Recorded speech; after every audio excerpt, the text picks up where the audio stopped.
ஹோலி பைட்ஸில் இன்றைக்கி நம்ம பார்க்க போகிறது வந்து புனித பியோ செய்த ஒரு புதுமை. அதை பற்றி தான் வந்து பார்க்க போகிறோம்.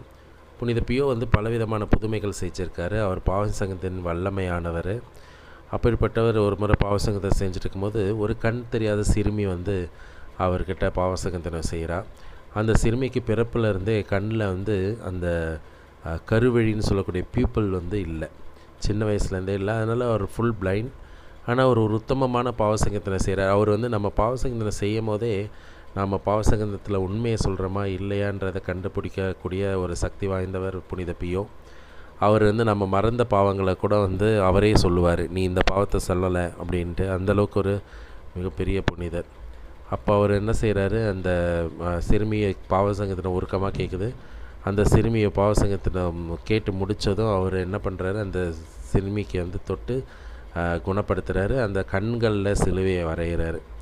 வரைஞ்சி முடித்து அந்த பெண் வந்து அங்கேருந்து அவங்க பெற்றோர்கள் கூட போயிடுது. ட்ரெயினில் வந்து அந்த பெண்ணை வந்து அவங்க வீட்டுக்கு போயின்ட்டுருக்கு. போகும்போது அது வந்து ஒரு ஜன்னல் ஓரமாக உட்காந்து போகும்போது திடீர்னு வந்து அது கண்ணுக்கு வந்து அங்கே ஜன்னல் வழியாக வந்து கடல் தெரியுது.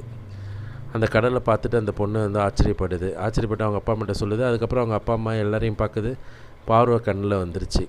ஆனால் டாக்டர்ஸ்கிட்ட கொண்டு போய் செக் பண்ணும்போது இப்போ வரைக்குமே வந்து அந்த பொண்ணுக்கு வந்து அந்த பியூப்பிள் இல்லை, ஆனாலும் பார்வை தெரியுது. எப்படின்னு இது வரைக்கும் யாராலையுமே கண்டுபிடிக்க முடியல. அந்த பொண்ணு வந்து ஒரு living example, living miracle of Saint Pio. அப்படிப்பட்ட ஒரு வல்லமையான புனிதர் தான் வந்து பியோ அவர்கள். அவர்கிட்ட ஜெபிக்கிறது எல்லாமே கிடைக்கக்கூடியது. நமக்காக பரிந்து பேசுகிற ஒரு மிகப்பெரிய புனிதர்களில் அவரும் ஒருவர். Praise the Lord. இது எல்லாருக்கும் ஷேர் பண்ணுங்கள், நிறைய பேரை பார்க்க சொல்லுங்கள், சப்ஸ்கிரைப் பண்ண சொல்லுங்கள்.